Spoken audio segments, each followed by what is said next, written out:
You are listening to Grind and Flow, creative minds worth your time. I'm your host, Chuck Moore, and today, how about some worthwhile hang time with singer-songwriter Suzanne Vega. Suzanne's latest release, Flying with Angels, is her first album of new songs in 11 years. It's getting well-deserved press from major outlets like Rolling Stone, Forbes, and the New York Times. For example, Mojo praises it as an abrupt turn infused with a vibrancy and political urgency that is very now. Meanwhile, Stereo Gum says it's not an exaggeration to call her a straight-up legend. How about this, y'all? She once received a handwritten fan letter from Prince. Images of this letter are all over the internet, so check it out. His penmanship is to die for, by the way. Her voice was used to develop the MP3 sound file format, and her iconic song Tom's Diner continues to be sampled and was inspired by the same restaurant that would later become even more iconic as a location in Seinfeld.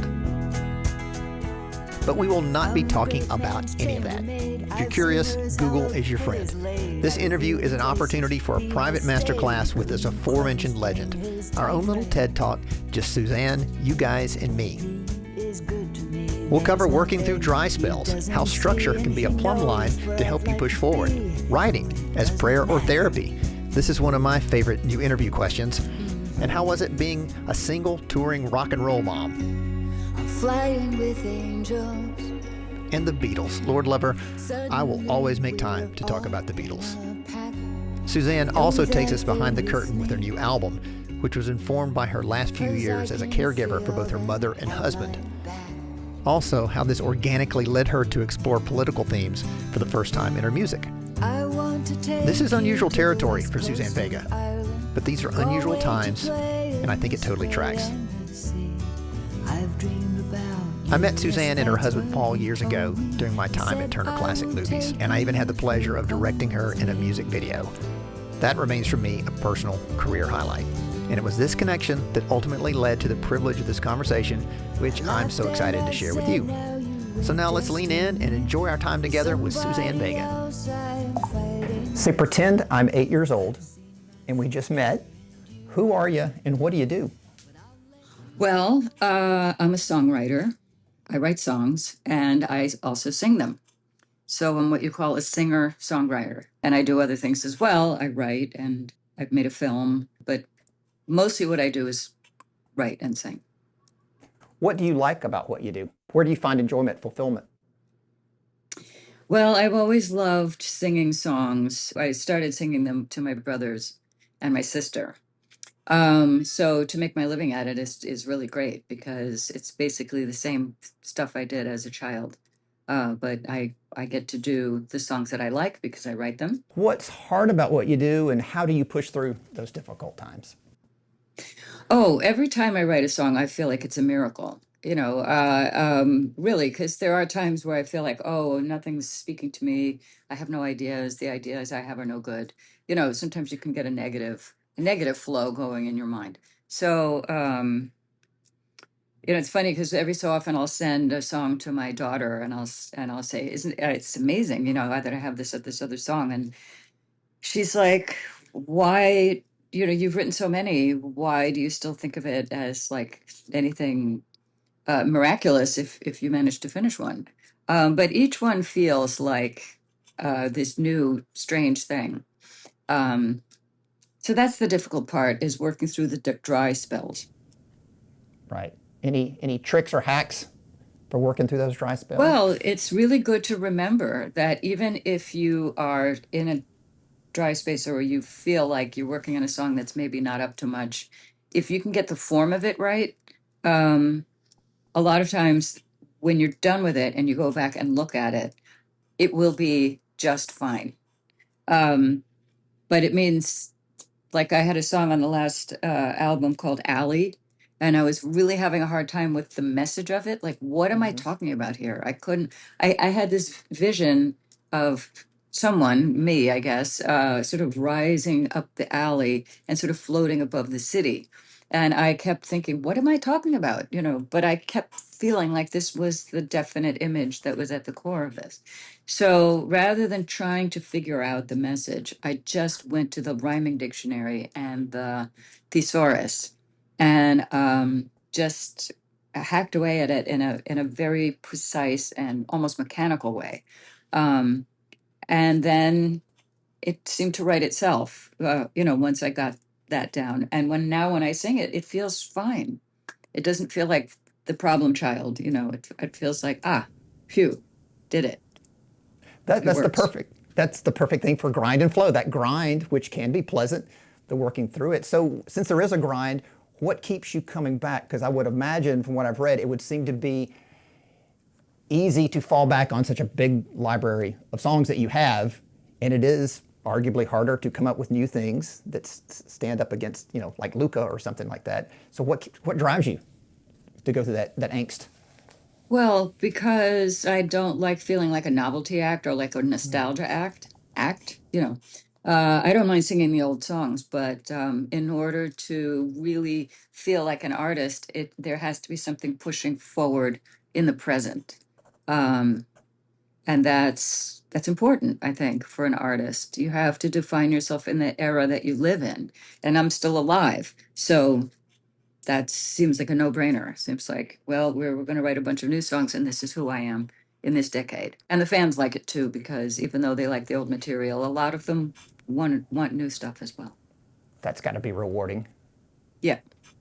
So do you like the grind as much as you have in the past? Because it seems like the nature of writing is showing up, hammering away at it. Like that one of my favorite David Byrne quotes was about creativity is like catching a bus.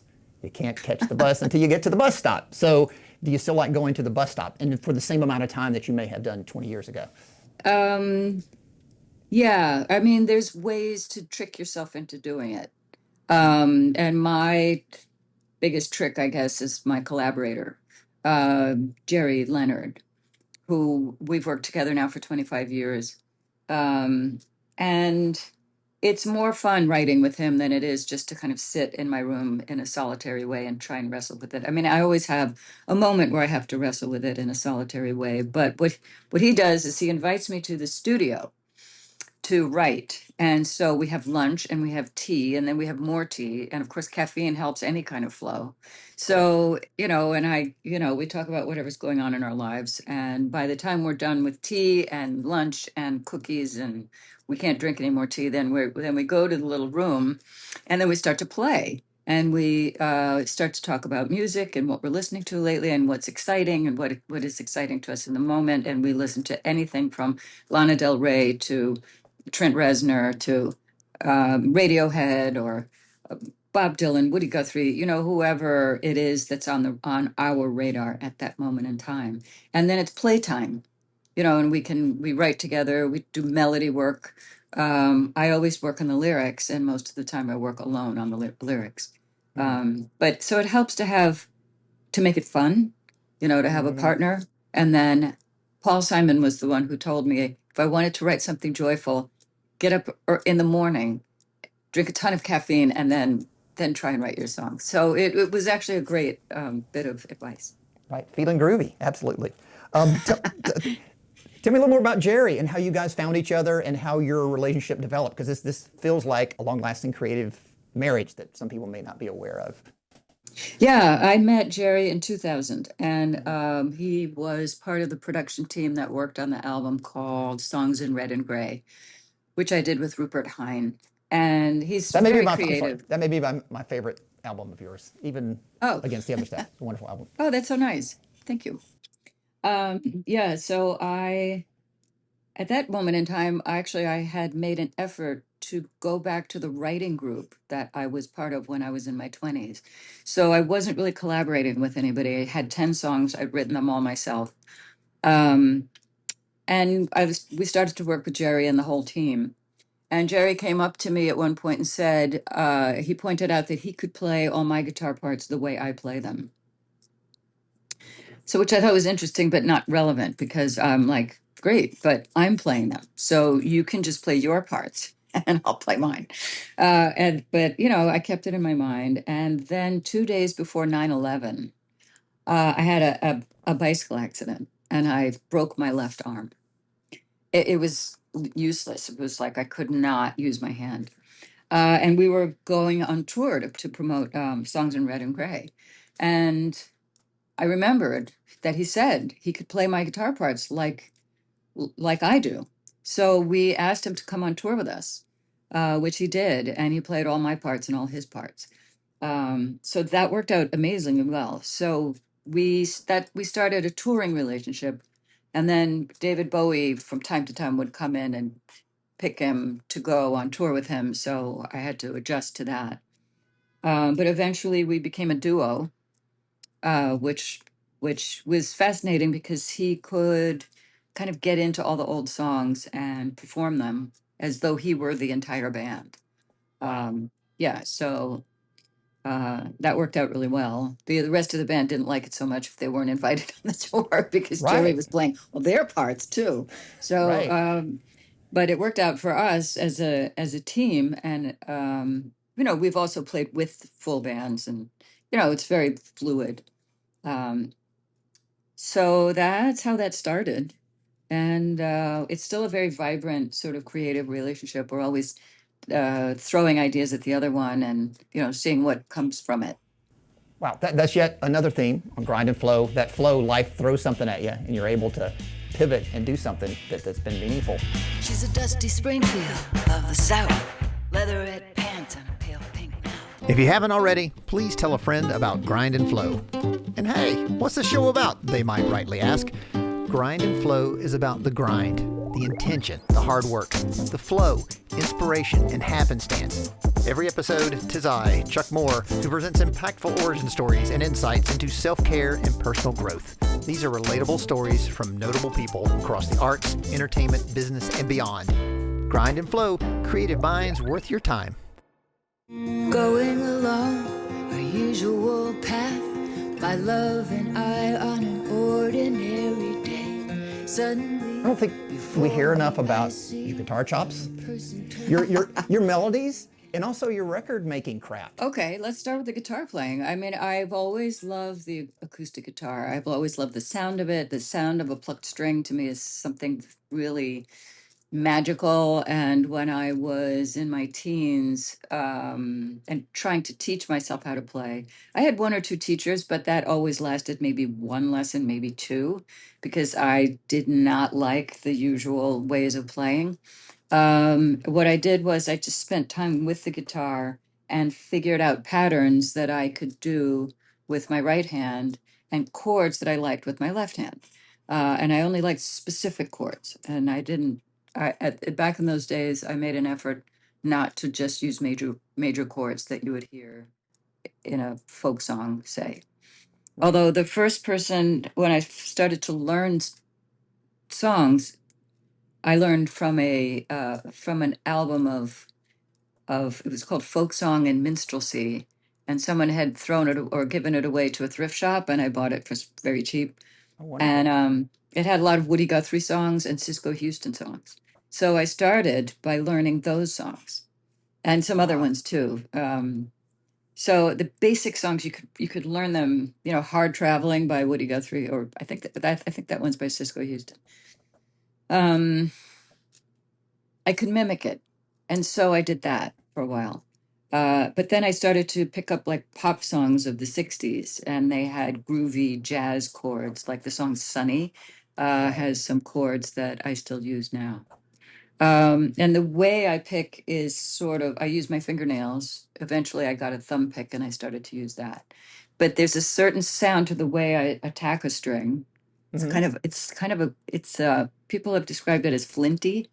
So it's not quite aggressive, but it's sharply defined. And I pluck, and other people have described what I do because I don't know how to describe it, but they tell me that I use clusters and I use, so it's not just chords. Right. I'm using like sounds that are kind of clustered together.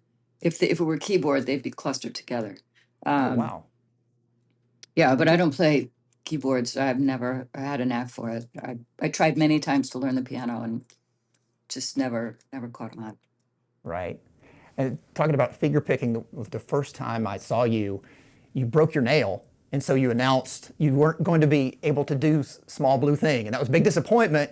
But cut Aw. 2 years later, I got to hear you do it in a sound check a couple of years ago. So it was, Oh, it was good. a nice full They circle have moment. things now. I've discovered something this year. There's some Okay. guy who made who invented a way of slipping on this fake thing over the nail that you have. So no matter Okay. how short it is, you can get it in there and you'd never use the actual nail. And it sort of gives you a fake nail, which is so great. So I mean, it's really changed my whole way of playing because now I Wow. can play fearlessly without depending on whether or not my nail is healthy.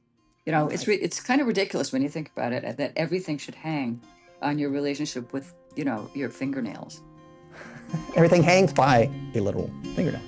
Right. Everything hangs by a nail. Right. Today I am a small blue thing, like a marble or an eye.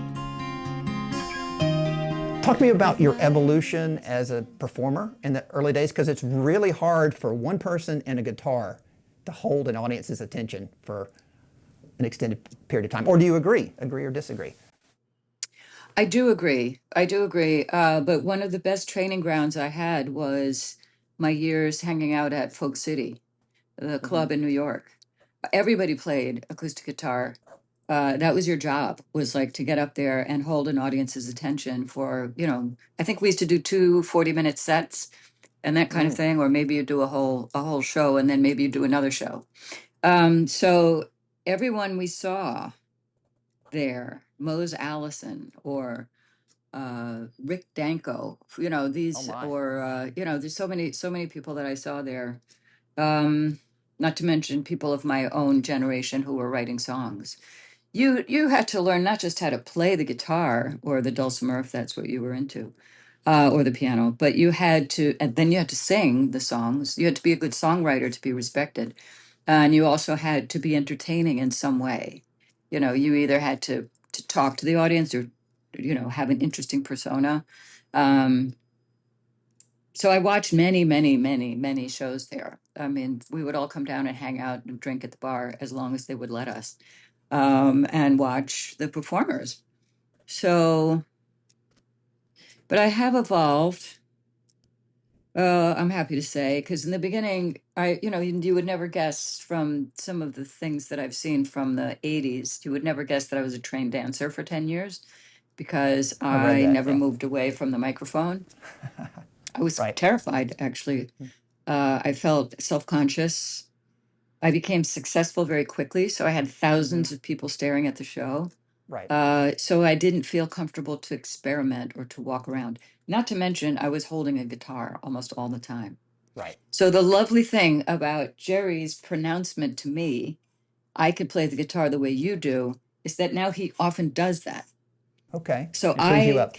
I can put down the guitar, uh, and I do now. Now I play the guitar for maybe a third of the show, and he plays for 2/3 of the show, which means, you know, sometimes I can walk up to the audience, I can move Right. around, I can confront them. In the song "I Never Wear White," I get right up next to them, Right.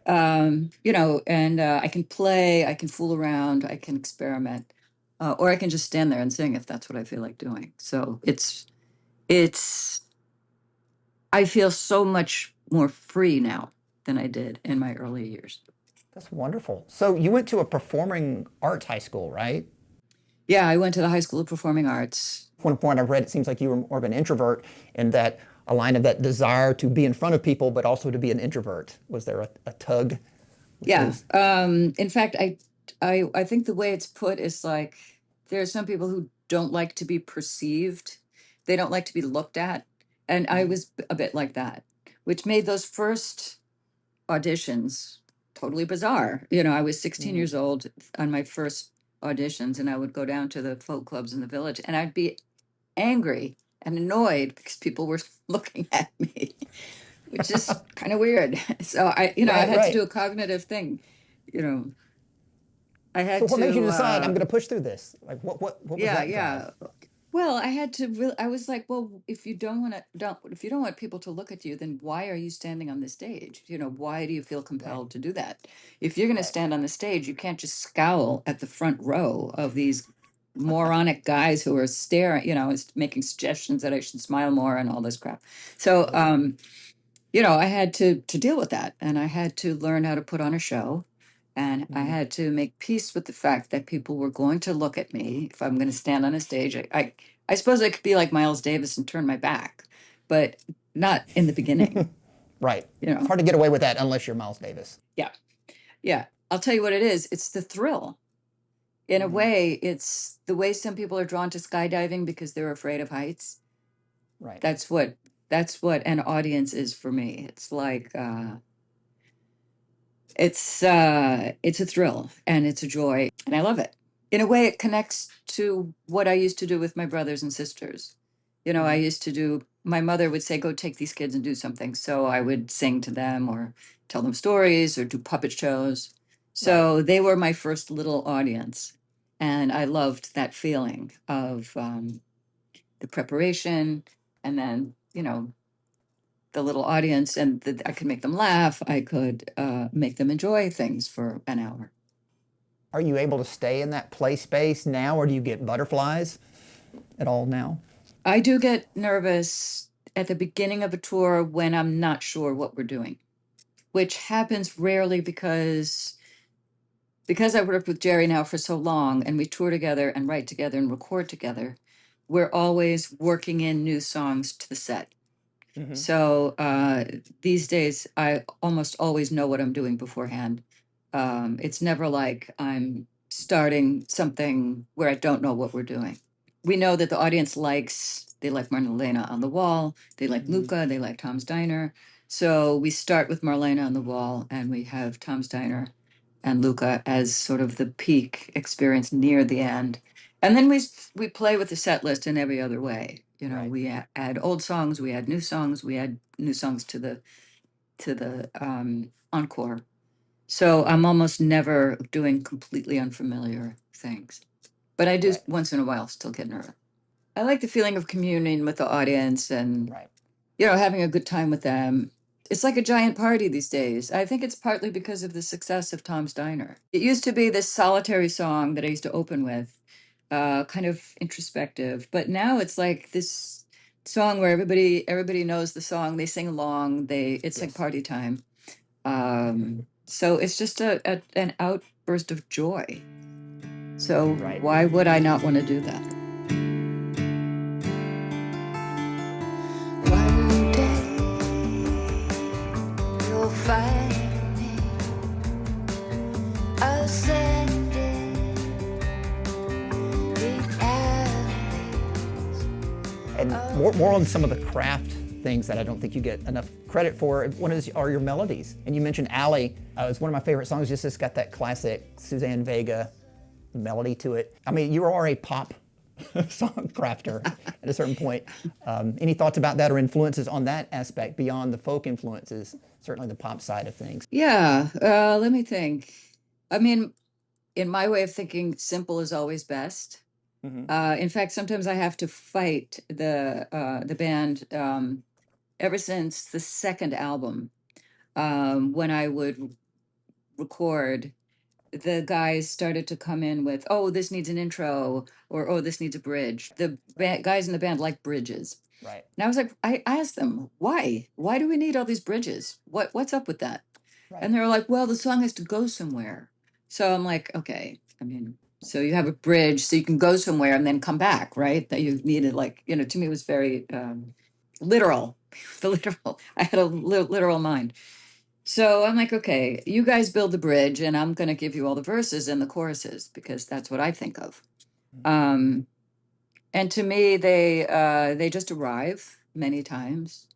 Um, Tom's Diner. I mean, that literally happened to me. I was walking down the street and I heard da da da da da da. Da. It was so easy and so simple, and it stayed in my head for days, and now it stays in everybody else's head. So I just tried not to mess around with it. and some of it was pretending. I was pretending that that I was going to write a song that sounded vaguely French, you know. So that informed the melody line. Right. I can hear little You accordions. know, there's a bit of vaudeville or, Yep. you know, a kind of a chanson in there. So that's partly also what I was thinking. And so I just kind of allow it to come through me. And usually when I'm done, I'm done. I'm like, done. Then I repeat it 3 times and it's done. Then the band comes in and starts complaining they want bridges and intros and outros and solo time, you know, and all this. Right. Were there any other early melodic influences you can recall? Certainly you talked about Dylan and other lyrical influences, but melodies. Were there certain acts that you looked to or took The inspiration melodies from? I loved as a kid. Well, first of all, I had a grandmother who sang to me in Spanish, and she sang these little playing songs that had little hand games with them. You know, vamos a cerrar la madera de San Juan. You know, like that. So those stuck in my head. Sing song. And then I had the Beatles. I mean, I was obsessed with the Beatles from the time I was 4 to the time I was about 11. And of course, it was the Paul McCartney melodies. Those were the songs I was really drawn to. Michelle, Yesterday. You know, these songs could make your hair stand on end and make you cry. And so I learned all of it. Every single album I listened to over and over again. I know every chord progression. And of course, I know all the melodies. And so he has a beautiful way of making a melody because they're simple, but they're also surprising. They do a little curve here, a little turn there, a major move, and then a minor one. And the other person I would say is I listened a lot to Brazilian jazz, to Antonio Carlos Jobim, Absolutely, and yes. Astrid Gilberto and Joao Gilberto. And, you know, that way of having a melody, which is so natural, you know, Right. you don't have this wild leaps of drama, you know, but it's very sensual and very beautiful.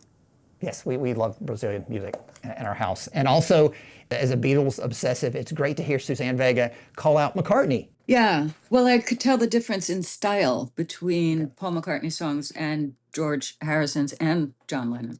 And I like John Lennon for his wit and his bite, but I loved Paul for his melodies and the sentiment. Speaking of Beatles, it's easy to go into record making. So the craft of your album sonically, it's so interesting, and the producers and the collaborators that you have been very careful and intentional to bring in, you did not follow the predictable path that people thought you might have been laying out with Luca or Solitude Standing. Yes, that's right. Tell me about that. Your records, the sonic end of things. What inspires you there? What keeps you moving? Frustration. Oh, I think we can say that. The first album, I was kind of overwhelmed. I'd never made an album before. I didn't really know what producers did. And I had made a couple of demo tapes with my management team, which included a production team, which is unusual. Most people have managers, but they don't come along with a production side to the management contract. So I was working with Ron Fierstein as my manager and Steve Adabo as my producer. Now, Steve, his aesthetic is very clean, very direct. He's a terrific technical engineer. His idea of a great pop record is like the Cars, which I agree with that, but that's not. My songs come from such weird places, and the guitar parts also sometimes will include a bass line, for example, in the way I play the guitar, or they'll have a rhythmic suggestion. It's not that I play a drum part, but that I play a rhythmic suggestion. So these things have to be teased out, and it gives you a lot of space to create a sound. So I learned from the first album, it in my way of thinking, it was a little softer than I would have liked it. So, but I thought, I can't make it perfect, so we're just going to release it. And so with every album has been a learning situation. Solitude Standing, I kind of pushed for certain things to be harder, to be more aggressive. We were going for an aggressive sound with Luca anyway, because they had pegged that as the single already Oh, wow. 2 years before. Mhm. On the third album, I decided to produce that album myself with Anton Sanko. And it was so difficult. And we spent a whole year on it. And I did not enjoy the process of producing myself. Right. So by the time I met Mitchell Froome, um, was a very, very experienced pop producer by then, it was playtime. He seemed thrilled with just about anything I brought in. I could bring in the simplest of guitar lines. And, when we were working on the song 99.9 Fahrenheit degrees, all I had was this little descending line. And I was like, is this enough to write a song with? And he was thrilled. He recorded it on his little boombox. And then he put in a bass line. Dun, dun, dun, dun, dun, dun, dun, dun, dun, dun, dun. And I'm like, wow, that's fantastic. 99.9 Fahrenheit degrees, stable now with rising possibilities. So we had this great chemistry because I could give him the simplest of ideas and he could sketch out musical ideas like pluck them out of the air. Right. And if I hated something, he would just toss it away and dream up something else. I mean, it was a real pleasure working with him, which, then it spilled over into our private lives. And now we have this beautiful daughter. And, we were together for 6 years, 2 albums and 1 daughter. There you go. So, and she sings on the new album, right? Doesn't she yeah, sing she back up on the track? sings. She's a terrific singer. Yeah. She's actually a molecular biologist, but she'll come and sing if I ask her to sometimes. Right. This would be an interesting pivot in that 99.9 degrees, everyone should go back and reacquaint themselves if they're not already. That album was such a wonderful pivot from what came before it. Nothing was wrong with what was there, but it just went a wonderful place. But we had fun. Yeah, we had a lot of fun. You can tell you bring in the attractions or some of Elvis Costello's I couldn't believe band. it. He tempted me with that. He was like, who do you like? And I said, oh, Elvis Costello. And he goes, well, interestingly, there's the attractions are sitting around not doing much, we'll bring them to play on the album. And Bruce Thomas and Pete Thomas, awesome. You make a really good girl. These girls go. I would love to talk about some things we've casually talked about off mic, just about being a working mom, a world traveling rock and roller and be a mom. Well, it takes a lot of juggling, Right. At first, I always had a nanny to be around. I was a single mom. After Mitchell and I broke up, I was a single mom for quite a while. And so I needed some help. So at first I tried to bring the nanny from home on tour. And that didn't really work out because usually they had their own things they needed to attend to at home. So when I would go on tour, I'd get a special dedicated nanny just for the tour. And that worked out great. So Ruby got to see all the venues. Ruby got to see all the swimming pools at the hotel. Because if she came into the venue and we didn't like it, because sometimes we'd be playing rock and roll venues that were kind of, back then there was all this nasty graffiti all over the walls, and sometimes they weren't the cleanest of venues. So if we came into the venue and sort of went, we sent her to the hotel to swim in the hotel pool and order room service. So she liked it up to a point. So as she got older, I had to kind of adjust it. At some point, she wanted to go to sleepaway camp with her friends. So that worked out. But it was a constant adjustment. And I have to say, in the end, she did not like that kind of life. She even told me, I don't like that kind of life. And I was like, what do you mean that kind of life? It's so fun. We get to do this and we're good at it. Yay. So, but she was like, no, she'd rather be in one place, be in one good place where you know how it is the way she put it. There's a last train from Mariupol, Mariupol, Mariupol. Given the current state of affairs with just entertainment in general and intellectual property and AI, how would you go about making a life in art and making a living from art these days? One thing I think is not stressed enough is that it really, really helps to play for real people. There's something about that chemistry, about standing on a stage and singing for other people in a stage. I don't know. I don't mean just like going out and singing in the street, although that works for some people, but not for me. To live in your room and upload songs, you can do it that way. I know there are girls who do, and they become discovered, and it's all very intimate. But I deeply distrust AI, and I don't think AI is ever going to take over, or I just don't, it's not going to happen.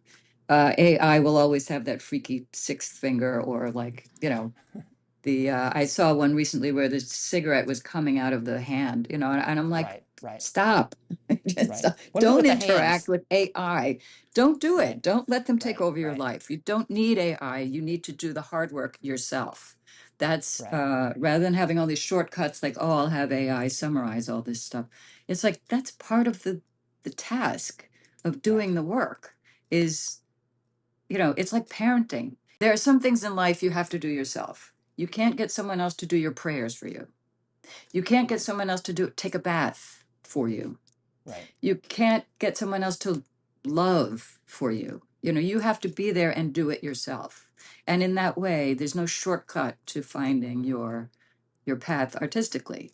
You have to go through those rough periods where nothing's happening, but if you cheat and then you start to cheat more, and you use AI, then you get this bland, washed out thing that means nothing. Preach, Suzanne Vega. That's what I think. Even if you're not a professional writer, sometimes writing things helps you process things. And so that takes away that critical thinking. It's interesting that you mentioned prayer. In your own writing, in your own work, have you, like some artists, found prayer or therapy in your writing, in the process? I would say prayer more than therapy. I am not a person who enjoys hearing other people's therapy in their songs. Okay. I was in therapy for 25 years with the same therapist. Oh, wow. Yeah, it was a long time, and there was a lot to do. But I always thought of that as a private and personal journey. And songwriting is really, it's a craft. So you can't just like throw your ideas onto the page or your feelings and your thoughts and say, there, I'm done. Because, there are younger girls who that's all they write about is their feelings. Right. And, young women can be very emotional and they respond. So, there's a few young women who that's what they write about. Right. But ultimately, why not write about other things too? Why not write about your thoughts or your ideas? Why not write about everything that's possible? And therapy is just, it takes the audience for granted. I don't like being the receiving end of other people's therapy. But prayer, that's something else. Prayer connects you with larger beings, depending on what and how you pray. Many of my songs are a form of prayer. What are some of the songs that come to mind that are prayers? The one that comes immediately to mind is Penitent. I was in a state of my life and I felt like I was doing everything wrong and I was getting bad results from things that I was trying to do. And I was like, what am I doing? What am I doing wrong? What am I doing? How have I displeased the powers that be? And I was like, how do I fix this? How do I fix myself? What is it that I need to do?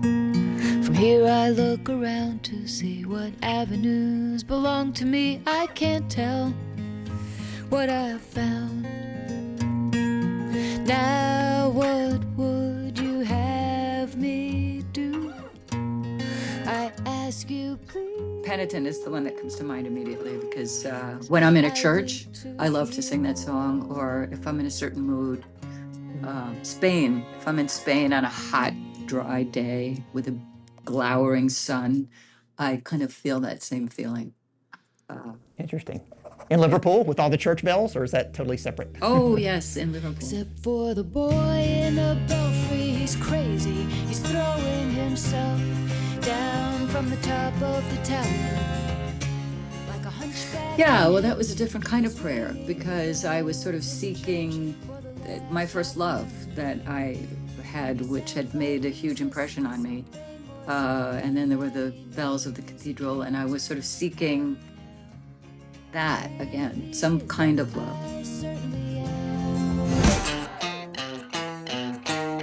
Who has seen the biggest rat? People want to know. A couple of themes I'm going to throw out at you that, in looking at the lyrics and your interviews about this, themes of caregiving and politics, and in your life, really a lot of overlap there. What would you like to say about those themes in relation to this album? Yeah, that's it in a nutshell. There's some politics in there and plenty of caregiving, and they're connected in some ways. I feel, Yes. you know, in a way, our political lives are chopping away at the caregiving lives. You know, to caregive requires money and thought and care.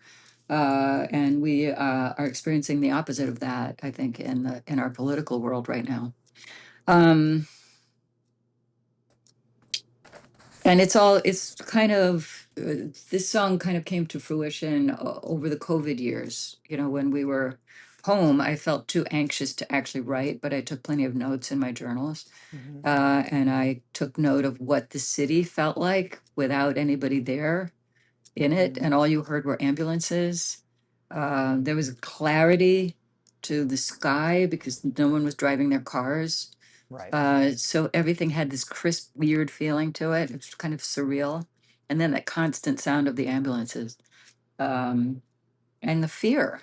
So we were tuned to the radio and the TV 24/7. I would read the newspaper in the morning, listen to the radio in the afternoon, and watch the news at night. So it was a very anxious time. So I think that informs the album. To the best of my recollection, I can't recall any overtly political stuff in your work. Because I remember a line that I've always wondered the meaning of, like, there isn't a political bone in her body, from your first album. Was that about you? It was like a private joke. My friend Brian, the guy I wrote Tom's Diner for, he's still a very dear friend. I think that was his line. I think that was something he used to say about me, that I didn't have a political bone in my body, because I was not interested. I thought of it was all kind of this noise that went on in the background. I was raised with very political parents, and they were always dragging us off to demonstrations and stuff. So I remember thinking, this doesn't interest me.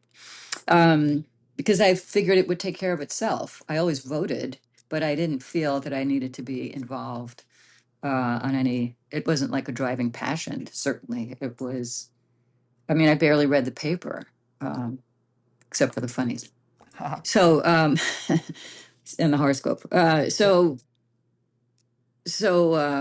Yeah, politics does enter. And some of that is because my life with Paul. Real briefly, tell us about your husband, Paul. Yeah, my husband, Paul Mills, who I dated back. There were some songs from the first album that are actually about Paul because I dated him from 1981 to 83. Right. And he asked me to marry him back then, and I said I needed to think about it. And then I thought about it for 23 years, and I married somebody else in between. And then after 23 years, he asked me again, and this time I said yes. So I found that life with Paul, the first time we dated, he was a street poet. The second time we dated, he was still a street poet, but he was also a First Amendment lawyer. Right. He had become a lawyer in the meantime, and his speciality was First Amendment, free speech, criminal defense.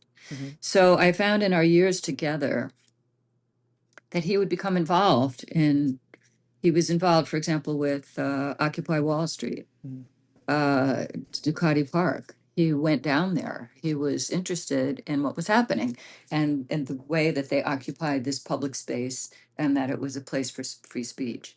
And he defended some of the protesters. And then later on, he defended some of the Black Lives Matter protesters. So it became part of the fabric of our lives as the political system itself became farther and farther right.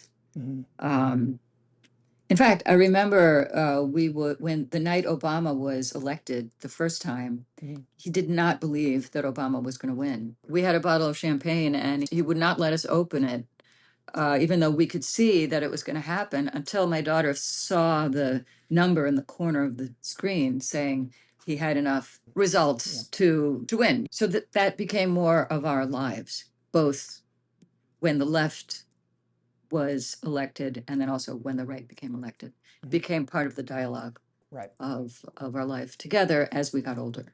The caregiving themes on the album are certainly reference to Paul, who's recovering. Yes, Paul was always worried that he was going to catch COVID because he had underlying conditions. And then he did catch COVID and it was bad. It was very bad. And he had 2 strokes.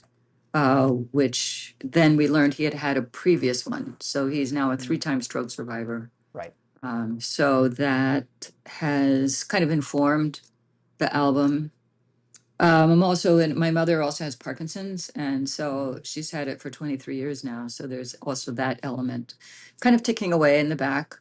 There's been a lot of caregiving in my life. With that in mind, what does self-care look like for you? Well, I always set time aside for my Buddhist practice.